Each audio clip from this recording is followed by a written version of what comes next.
invitado del programa de doctorado en Administración de la Universidad del Valle, profesor titular de la Universidad Nacional de Colombia, profesor invitado del programa de doctorado en Estudios Latinoamericanos de la Universidad de Salamanca, España, director ejecutivo de la Fundación José Ortega y Gasset para Colombia, desde 2000 al 2012. Director del Programa de América Latina del Centro Internacional Toledo para la Paz en Madrid, desde el 2008 al 2012. Coordinador académico del Programa de Expresidentes Latinoamericanos de la Fundación José Ortega Gasset, CEPAL y Corporación Andina de Fomento. Entre 1999 y 2003, director del Proyecto de Discusión Pública para el Mejoramiento de la Reforma Política, Ministerio del Interior y Universidad de Antioquia. Desde el 2014 hasta agosto de 2015, ha sido consejero editorial de la revista Semana y asesor editorial, asesor del despacho del Fiscal General de la Nación de Colombia, consultor de la Contraloría General de la República para la evaluación de las políticas de educación superior y del sistema de ciencia y tecnología, consultor para el fortalecimiento institucional de la Escuela de Alto Gobierno y de la Escuela Superior de Administración Pública, ESAP, asesor para la transformación de la Universidad de Antioquia, profesor del programa de doctorado en Gobierno y Administración Pública del Instituto Universitario de Investigación Ortega y Gasset en Madrid y ha sido profesor titular de la Universidad Nacional de Colombia. Miembro del Consejo Asesor del Grupo Empresarial Incosa en España. Miembro de la Junta Directiva del Grupo Megaterra, consejero presidencial del Grupo Seguridad de Occidente, asesor de estrategia de la empresa Dictexa Colombia, miembro de la Junta Directiva de Fedeseguridad. Fue creador y director del programa de especialización en Gobierno y Políticas Públicas del Centro Interdisciplinario de Estudios Regionales de la Universidad de los Andes de Bogotá. Consultor en análisis estratégico y en asuntos de Estado, Gobierno y Políticas Públicas de varios gobiernos latinoamericanos. Autor, entre otros libros, de El régimen bloqueado, Editorial Planeta, en edición.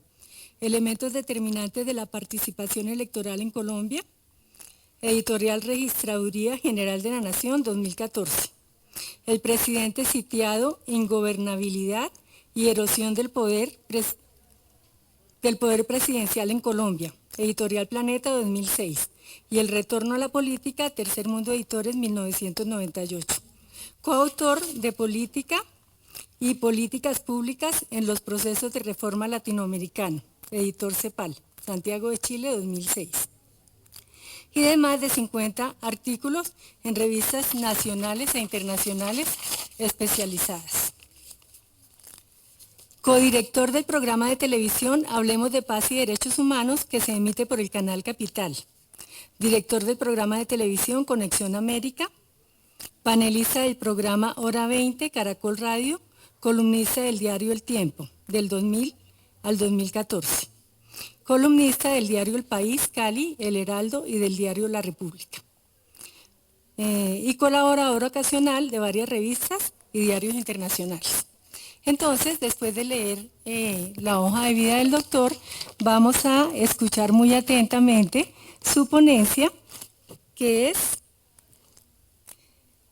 el paso de la sociedad de los derechos a la sociedad de los deberes. Entonces quedamos con el doctor Carlos Medellín. Bueno, muchas gracias por la presentación. Prometo no volver a pasar esas hojas de vida que no creo que eso nos hace perder tiempo. Agradezco al doctor Escobar y a Constanza y a mis compañeros la posibilidad de hacer la presentación en el seminario internacional, que comenzó con una reflexión sobre el paso de la sociedad de los deberes de la sociedad de los derechos a la sociedad de los deberes y por qué en Colombia reclamamos tanto los deberes y los derechos, y surge a través de las reflexiones que se dan en el comité de consejo de profesores al que asistimos en la universidad, en el programa, y en la discusión sobre el objeto del seminario de desarrollo humano y el sentido de la vida. Y haciendo la revisión de la literatura, recogiendo muchas de las reflexiones que se ha dado, me planteé más bien en este seminario hacer una reflexión sobre, retomando estos elementos del sentido de la vida, pensar, bueno, ¿por qué no hacemos una revisión de cuál será el sentido de la vida que tenemos los colombianos? ¿No? Y ese es el objeto, es en este régimen de derechos que tenemos, donde todo el mundo hace reclamaciones, todo el mundo que está el veedor de los pacientes renales crónicos, que es un experto en la lucha que ha tenido que hacer por los derechos de los ciudadanos y la incomprensión que se tiene con la falta de deberes de las instituciones. Entonces, a partir de ese tipo de reflexiones quería hacer esta presentación. Una reflexión preliminar sobre el sentido de la vida y he encontrado en los múltiples textos que se revisaron una complejidad y una extensión muy grande de reflexiones sobre el tema del sentido de la vida. Pero uno podía decir que de manera muy peatonal y como con el propósito más bien de hacer la discusión, uno diría que, hombre, entendamos en principio el sentido de la vida como un estado de autoconciencia que tienen las personas porque les permite conocerse como seres humanos, asumirse y comprometerse con su vida y con lo que está haciendo. Hay muchos elementos en donde esos logros, las acciones, las vivencias que tienen los personajes están muy fundados en esa noción de sentido. Un autor, Viktor Frankl, hace un desarrollo muy interesante del tema. Y el otro elemento es que en esa aceptación de esta versión un poco peatonal del sentido de la vida hay que entender que no se trata de algo impuesto, sino que algo que se va construyendo. Es producto de una sumatoria de acciones y decisiones de los sujetos que de ninguna manera es armónica, sino es muy conflictiva y está muy construida sobre las desviaciones, errores, las faltas. Ese es el marco en el cual uno quisiera hacer eso. ¿Cuál es la pregunta que yo quisiera hacerme y cuál es el trayecto que quiero seguir en esta exposición? La pregunta es, bueno, ¿cuál será el sentido de vida que nos rige, que rige a los colombianos? ¿Qué es lo que hemos construido? Y para eso va a seguir una trayectoria que está como, imaginémonos que abrimos el álbum de la casa, de la familia, y empezamos a ver las fotos de lo que hemos ido, de lo que tenemos. Luego, ¿qué comportamientos vemos en esas fotos? Después, ¿qué cultura hemos construido con estos comportamientos? ¿Cómo se manifiesta eso en las instituciones y en las personas? Y hacemos unas conclusiones forzadas por razones de tiempo. Muy bien. Una mirada al álbum familiar, uno siempre abre y encuentra normalmente la foto más reciente. La foto más reciente nos dice que la encuesta global de fraude y corrupción de Colombia, la que se hizo en 2016 o para 2016, Colombia ocupó el 7º lugar entre los 59 países donde se estudia, donde hay mayor fraude empresarial. Colombia en 2014 había estado de primero en América Latina y lamentablemente en el año 2015 los procesos de fraude en Brasil y en México le arrebataron el título olímpico que tenía Colombia en ese momento. Cambia uno la hoja y empieza a ver que en ese álbum de esa encuesta, el 71% de los empresarios, 7 de cada 10 empresarios dicen conocer o haber participado en ofrecimiento de regalos personales o de mecanismos para ganar y obtener negocios más allá de la competencia abierta. El 60% de los ejecutivos de las empresas no revisan, de las empresas colombianas no revisan si ha habido realmente comportamientos de anticorrupción. Seguimos con las fotos familiares y encontramos en estas fotos familiares que esta, como en otras encuestas, nos dice que 1 de cada 2 empresarios ha participado o promueve actividades anticorrupción y antisoborno. Desde 2013 hasta ahora, la Superintendencia de Industria y Comercio ha sancionado más de 10.000 empresas por un valor de $1 billón por conductas corruptas, violaciones al Estatuto del Consumidor, violaciones al régimen de competencia, engaño en publicidad engañosa, etc. Esa foto familiar no se expresa solamente en las empresas. En los comportamientos sociales también lo vemos. No dices que los empresarios son corruptos, no, parece que es como una parte de una cultura. Y uno encuentra que, por ejemplo, en el año 2015, de las 800.000 sociedades que hay registradas, solamente 3.500 pagaron impuesto de renta, que es el impuesto más importante. Si uno va a ver los comportamientos de los ciudadanos en las calles, se encuentra que por cada ciudadano que respeta las normas de tránsito hay 3 que las están transgrediendo. Y este es un trabajo que hizo Mauricio Rubio en Colombia sobre reglas de sobre costos de transacción y reglas de juego. Y le preguntaba a las personas, y le preguntó en particular a 2 sectores, a los abogados y a los empresarios. Le hizo 2 preguntas. La primera es, ¿qué tan importante cree usted que es la educación para hacer negocios? ¿Cuál sería la condición para hacer negocios? ¿Qué hay que hacer? ¿Formarse o...? 8 de cada 10 empresarios dijeron, no, para hacer negocios en Colombia, más que estudiar hay que ser vivo, rápido, tener velocidad mental. Y el 57% de los abogados sostenía, hombre, no, mire, no se necesita estudiar, eso se aprende en la casa, en la familia, en el hábito. A estas mismas personas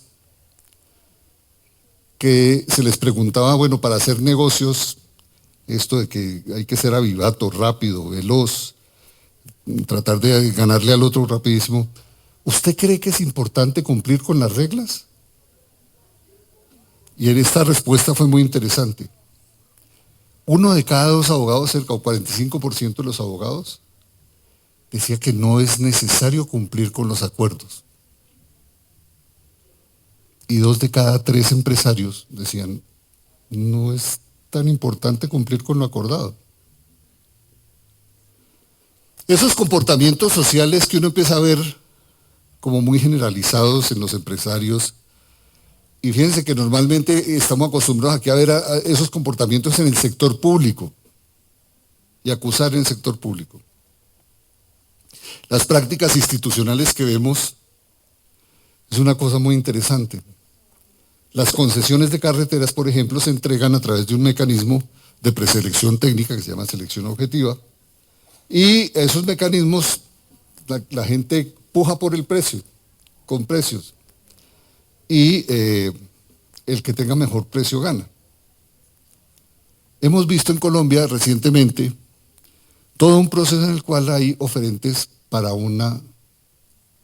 hay un solo oferente para las licitaciones, porque o no cierran, o porque la licitación que se hace con un objetivo específico.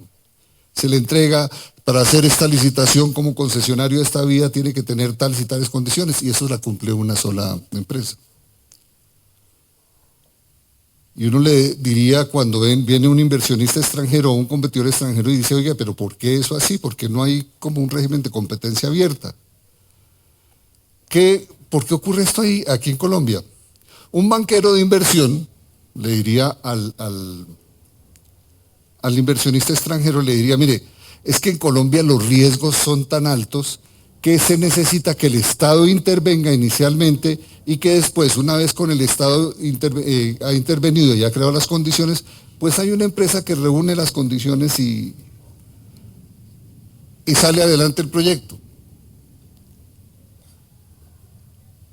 si le preguntan a un economista institucional, la persona correspondería, no, es que en Colombia no tienen las instituciones, todavía no tenemos la institucionalidad sólida para que haya una condición de competencia abierta, entonces por eso hay que acomodar las cosas, pues para que gane el que nos va a garantizar que esas vías se hagan. Fíjese, la práctica empresarial con los impuestos, los abogados, ahora las instituciones, el diseño de las instituciones.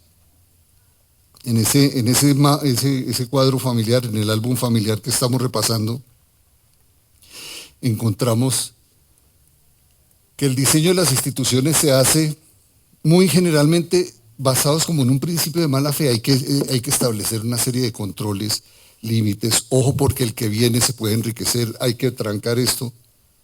Tenemos una especie de cultura de sospecha del otro. Y la historia del diseño institucional en Colombia es eso. Hay que bajar el poder presidencial, entonces bajemos el poder presidencial y hay que controlarlo de esta y esta otra manera. La reforma de 1863, después la reforma de 1886, la de 2003, la de 1903, en fin, la de 1905. Todas han sido siempre, y se hace la reforma en la institución y la institución se reforma como a la imagen del instituido. Y es una cosa como muy particular en nosotros. Por eso estamos tan llenos de prohibiciones y por eso ser contralor y ser procurador y ser fiscal es tan importante en este país. Pero un dato que uno dice, esto del sentido de la vida, uno diría, ¿cuál sería la mejor fotografía que una sociedad le muestra a un externo, un extraterrestre que venga a ver la sociedad y le dice, mire, nuestra sociedad es tiene un sentido de la vida tan fuerte que nosotros tenemos, para nosotros la sociedad es la sociedad de los niños. Entonces, bueno, ¿y cómo tratamos a los niños? En el año 2015 fue el año pasado donde se reportaron 18.000 denuncias por abuso sexual contra menores, 49.3 por día. Y en los cálculos los expertos le dicen, ojo, que solamente estamos hablando de 1 de cada 3 que han ocurrido.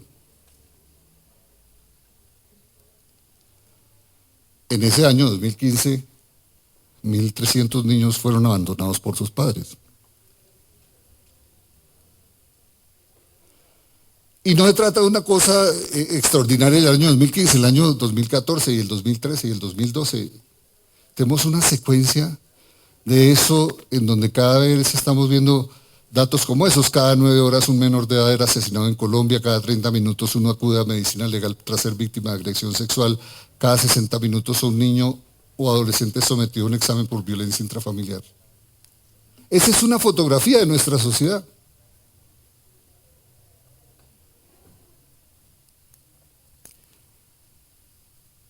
¿Cómo se gobierna?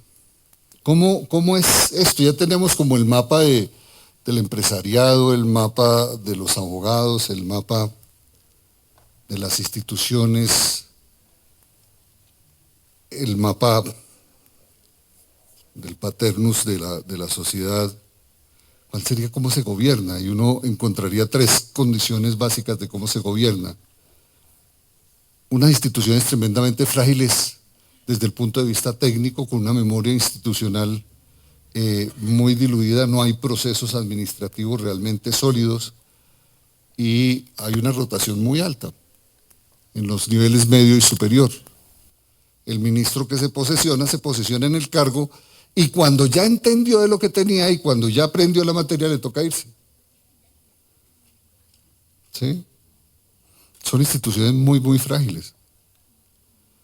La relación de poderes está constituida por una confrontación y usurpación de competencias permanentes. Las personas que han tenido experiencia en el sector público saben que se pelea intensamente el presupuesto. Hasta el último centavo hay una disputa grandísima, pero en la ejecución no logran ejecutar el 80% del presupuesto. Y al final están mirando a ver cómo. Pero no solamente eso, es quién absorbe más qué proporción institucional. Y estamos viendo que en el ejercicio de gobierno igual todos son céntricos de poder, cada uno se apropia de su espacio y de ese espacio lo defiende como si fuera propio. Y son como las tres características de la tarea de gobierno, no diría en América Latina, pero en Colombia. Uno, instituciones muy frágiles técnicamente, con gente muy buena ahí, pero que son técnicamente, y el ministro se va y se lleva la información, y el funcionario se va y se lleva la información. Unas relaciones de poder marcadas por una tensión muy fuerte, la personalización y una multiplicidad de frentes de poder. ¿Cómo podemos sintetizar estas fotografías que vemos? ¿Cuáles son nuestras pautas de comportamiento en todo este conjunto de frentes? Hay tres motivos para actuar de manera proba o manera corrupta. Hay intereses, hay razones y hay emociones. Y en eso cuando uno empieza a ver con los colombianos cuando le indaga a los colombianos en su toma de decisión de intereses o cuando usted hace un razonamiento para tomar una decisión o la emocionalidad lo lleva a eso, la respuesta generalizada es: yo busco el máximo beneficio. Eso desde el punto de vista de los motivos para actuar generales.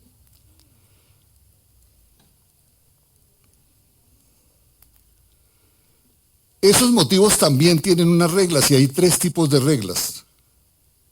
Las reglas legales, las reglas culturales y las reglas morales. Y ahí en Colombia encontramos que hay una ruptura entre ley, moral y cultura y quiero explicarlo. Es decir, cuando uno ve todo este conjunto de comportamientos, uno dice, cuando las personas actúan, cada uno busca el máximo de su interés, su beneficio individual. Y estas normalmente en una sociedad están equilibradas por razones legales, legales, morales y culturales. Que hay cosas que son ilegales pero culturalmente rechazadas, entonces no se hacen. Pero hay sociedades donde hay cosas culturalmente aceptadas, pero ilegales, pero se hacen. Entonces lo que quiero plantear es que este tipo de la búsqueda del máximo de beneficio y los comportamientos entre ley, moral y cultura nos muestran que en Colombia está muy regida por algo que uno podría llamar una cultura del atajo. ¿Cómo se expresa esa cultura del atajo? El ser el más rápido, el más veloz. Es una cultura en la cual hay un desvío, o comienza con los desvíos de recursos, o la búsqueda del máximo de beneficios hace que se desvíen recursos en las empresas, en las familias, en el gobierno, etc. Eso lleva a financiación de actividades que no son legales y que trascienden, por ejemplo, desde el punto de vista institucional en Colombia y desde el punto de vista de las políticas en Colombia es muy, muy claro y muy marcado. Esas organizaciones ilegales y ese financiamiento ilegal lleva a situaciones de violencia. Esa violencia está regulada en procesos electorales. Esos procesos electorales afectan la influencia sobre las normas y los comportamientos. Un ejemplo muy pequeñito. Unas personas no tienen vivienda y se toman un lote, una propiedad en una reserva forestal. Se toman la zona, construyen ahí sus casas, ¿sí?, buscando vivir de la mejor manera posible, ¿sí?, en condiciones de pobreza absoluta, etcétera, construyen ahí su vivienda. Han sido personas excluidas, marginadas, en fin. Esa búsqueda de ese beneficio para esas personas implica una desviación de recursos. Esos recursos están marcados por una especie de vía de los hechos, en donde hay una especie de ruptura entre lo que es, imagínense por un segundo, este es el campo de lo que es legal y todo lo que está por fuera es ilegal. Y este es el campo de lo que es culturalmente aceptado y todo lo que por fuera es culturalmente rechazado. Lo que debía hacer es que lo legal es lo culturalmente aceptado. Pero en nuestra sociedad, producto de esa búsqueda de máximo beneficio, va rompiéndose eso. Entonces hay cosas que son ilegales pero culturalmente aceptadas. Por ejemplo, la invasión del espacio público o la invasión de esos. ¿Qué hacen los gobiernos fáciles? Los gobiernos fáciles lo que hacen es, en lugar de buscar que haya un regreso y una correspondencia entre esos comportamientos culturalmente aceptados y los legales, lo que hace es cambiar la norma, es decir, extender lo que era ilegal, volverlo legal para que sea culturalmente aceptado. Y así vamos avanzando. En la política, esa maximización del beneficio individual nos lleva a convertir los partidos en pequeñas empresas. En las instituciones cada quien busca el provecho. Y en las instituciones vemos que ahí coexisten por esa razón reglas formales y reglas informales. Reglas formales, ¿qué es lo que dice la institución? No, eso hay que pagar estas cosas y hay que hacer estos procedimientos. No, pero al ministro le gusta hacerlo de otra manera. Y en nuestras instituciones coexiste esa informalidad con la formalidad. Una cosa que es real, que nos dicen en las normas, pero una cosa que es en la práctica, que son una especie de reglas de juego. Y en la familia también. Cada quien sale como una especie de cacería en la renta, en la búsqueda de rentas. Y en las familias es muy marcado este tema de la ruptura entre lo moral y lo cultural. Y esto es que lo culturalmente aceptado no siempre es lo que es legal. Ejemplos de divorcio entre eso de ley, moral y cultura. Este es el campo de lo que es legal. Por ejemplo, ¿qué es legal? Pagar impuestos. Es lo que establece la ley. ¿Qué es lo que es culturalmente aceptado? Hay una gente que paga impuestos y otra que no. ¿Qué es culturalmente aceptado pero ilegal? Por ejemplo, ocupación del espacio público. ¿Qué es lo que es moralmente aceptado, por ejemplo? En Colombia encontramos en las encuestas que esto de ofrecer regalos o dádivas o entender que al funcionario que está ahí es normal que le entregue un contrato al hermano, al primo, al sobrino, o que nombre la novia o la señora, o etcétera, es moralmente aceptado y es culturalmente aceptado, pero es ilegal. Y entonces en Colombia hemos vivido esa especie de divorcio histórico entre ley, moral y cultura. Uno de los máximos presidentes respetados en Colombia ha sido Carlos Lleras Restrepo. El presidente Lleras Restrepo fue durante 30 años ministro de Hacienda, responsable del Tesoro, presidente de Colombia. Y en sus memorias decía que una de las cosas que más lo enorgullecía es que durante sus 30 años de vida pública fue uno de los mejores asesores tributarios de las grandes empresas del país. Y no era mal, pues, acomodar las licitaciones, apropiarse de las instituciones, en fin. Vivimos nosotros un problema de grandísima fragilidad institucional. En nosotros, en nuestra institucionalidad, en las instituciones, coexiste una formalidad institucional con una informalidad, que es la que muchas veces controla la dinámica de las instituciones, en los bancos, en las universidades, en fin. Y es en todos los ámbitos, es muy generalizado. El orden jurídico e institucional muestra que en Colombia, a diferencia de muchas partes, de muchas sociedades muy institucionalizadas, las normas no son un buen predictor de los comportamientos de los individuos. En las sociedades donde las normas se han interiorizado en las personas, porque hay un castigo, porque hay una coacción, es esperable que cuando haya una norma y alguien la viole, pues hay un castigo. ¿Sí? En Colombia, el tema de la impunidad, las discusiones han hecho que no haya tanta credibilidad en las normas. Cuando uno le pregunta, y hay una relación directa entre la credibilidad en las normas y el nivel educativo, le pregunta a la gente, ¿usted cree en la justicia en Colombia? 8 de cada 10 personas de estrato 6 y estrato 5 contestan no creo en la justicia. Y en cambio, en las encuestas de acceso a la justicia, cuando pregunta a los sectores, a los estratos 0 y 1, ¿usted cree en la justicia? Y la gente 8 de cada 10 dice, sí. Cuando empezamos a indagar por qué esa creencia, la gente contesta, es que no tengo otra opción. Yo no tengo a alguien que me haga un favor, no tengo la plata para comprar un abogado, para presionar a un juez, etcétera, etcétera. Y en ese sentido el orden normativo en Colombia cambia tanto por la extensión de las normas que se necesitan, pero hay un nivel de incumplimiento y de no credibilidad en las normas muy alto. Y pues la política está regulada por una espesura de intereses que normalmente no lo vemos, de particularismos, de clientelismos, nepotismos, de formas a través de las cuales esa institucionalidad tan frágil ha venido consolidándose. Y es lo que tenemos. En Colombia la Constitución de 1991 se presenta como la gran construcción del pacto de paz que se hizo en los 90 después de la firma de acuerdo con el M-19.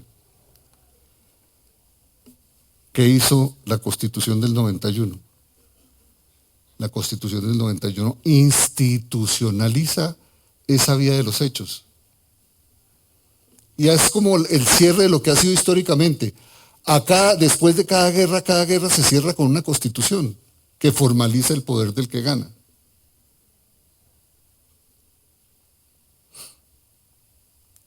Tenemos un conflicto armado, hay un cierre, hay una especie de institucionalización de la vida de los hechos. La otra cosa que ha hecho la Constitución colombiana del 91 es que judicializó la vida colombiana, todos los espectros. Si la persona necesita cumplir con el acceso a la salud, tiene que antes interponer una tutela para que lo atiendan. Y en ese proceso se ha ido judicializando todo tiene que pasar por las instancias judiciales. La política se criminaliza y se judicializa. Los jueces adquieren un rol superior y se mueven entre los señalamientos de corrupción y las búsquedas y las luchas de poder. E incluso hemos llegado a situaciones en las cuales recientemente se plantea la necesidad de que los militares puedan participar de las elecciones. Entonces, en eso todo está judicializado y son los jueces los que definen, y los colombianos no tienen un acceso a la justicia si no previamente han incurrido ante una autoridad judicial que hace valer el derecho de la persona. Y una cosa muy importante, la Constitución del 91 nos planteó un tema muy complejo y es que los comportamientos de los individuos y de las instituciones no se corrigen por la vía cultural o por la vía educativa, sino es por la vía del castigo. Ya lo voy a mostrar más en detalle.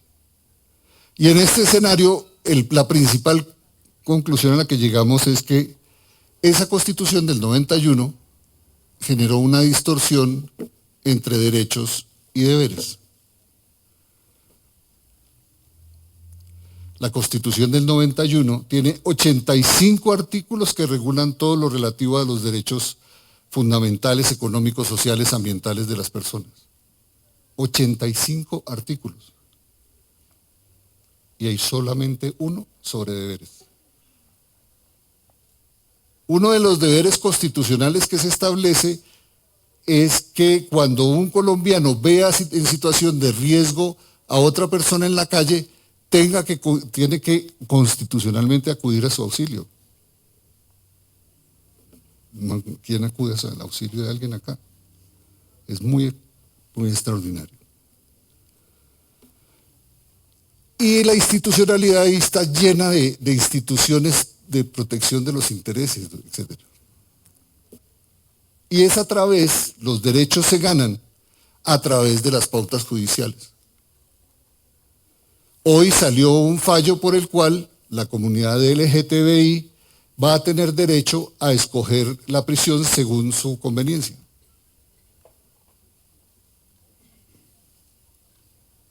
A ver, Entonces, no, yo quiero me puedo sentir mucho mejor en Cómbita, ¿no? Entonces hemos llegado a una forma de hiperregulación de las instituciones y una cosa donde todo está mediado por la decisión de los jueces. El proceso de paz, cuando se habla en el proceso de negociación de las FARC y el gobierno, uno de los puntos sustantivos del acuerdo de FARC y el gobierno es que lo que decida la Corte Constitucional no es lo que está establecido en la ley, no, lo que decidan los jueces, que puede ser que no necesariamente interpreten adecuadamente la ley. Ya quiero cerrar planteando, en este conjunto de cosas, ¿qué implica esa desproporción entre deberes y derechos? Implica una cosa muy interesante, que esta razón donde uno encuentra que los individuos en Colombia toman sus decisiones en todos los ámbitos, en el familiar, en el cultural, en el institucional, en el gobierno, en función de su máximo interés, lo están haciendo basados en su interés individual. ¿Sí? No están haciendo, si uno le plantea a la gente, le dice, hombre, usted está teniendo este máximo interés, pero si usted sacrifica un poquito para que las 3 personas que trabajan con usted puedan rendir más y ganen entre los 4 más de lo que puede ganar usted individualmente y que gane usted individualmente con esos 4, la gente no está dispuesta, porque desconfía del otro. En una lógica donde prima la condición de beneficio por encima de la condición o el criterio de razonabilidad, yo me tengo que ganar lo que sea como sea, y no lo que yo razonablemente debía ganar, pues hay un segundo elemento. No hay posibilidad de que los acuerdos o los pactos se cumplan, porque todo el mundo está actuando en función de la sospecha de que el otro me va a trampear.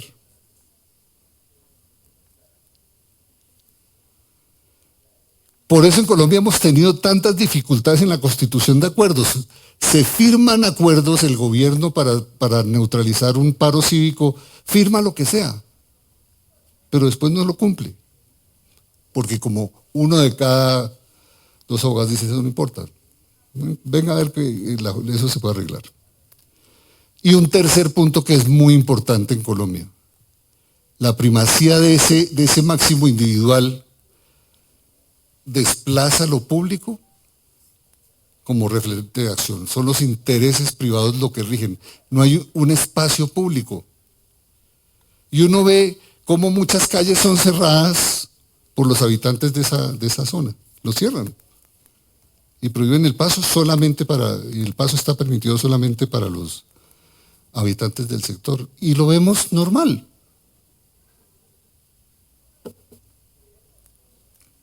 ¿Cuáles son las conclusiones forzadas que uno diría? Mi primera conclusión es que nos han dicho que la nuestra era una cultura de la violencia y era una cultura atravesada por la violencia, etc. Mi conclusión, no, nosotros no tenemos una cultura atravesada por la violencia. Esa larga tradición analítica que nos había dicho que nuestra historia estaba atravesada por la violencia, no lo es. Lo que tenemos es un problema de institucionalización muy seria, en que las normas y los valores han vivido procesos de desproporción. La escasa institucionalización que necesitaba llevar en función de unos valores que había, que se correspondieran con las normas que la sociedad planteaba, cada vez más se fue disolviendo. Y hay una disolución muy fuerte entre las normas y los valores.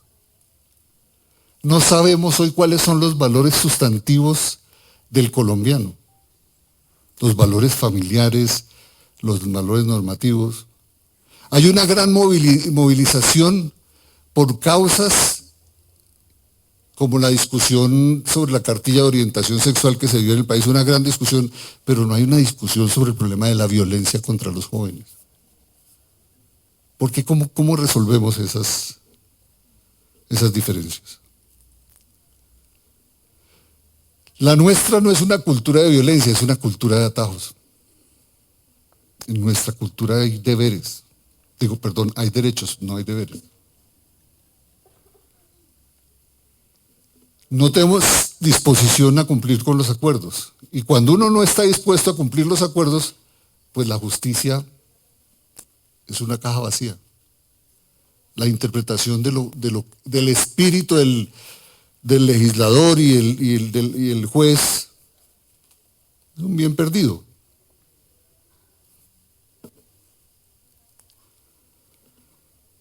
Los individuos, cuando se resisten a atacar las reglas de juego establecidas, cuando tratan de quebrar eso y de imponer su propia regla de juego, produce otro elemento importantísimo, y es que no solamente es la búsqueda de la maximización individual, sino de la maximización del beneficio individual, sino el cierre a los espacios interiores de la sociedad. Somos una sociedad que vive de puertas para adentro. Los espacios de sociabilidad son espacios interiores. Y ese encierro también define conductas.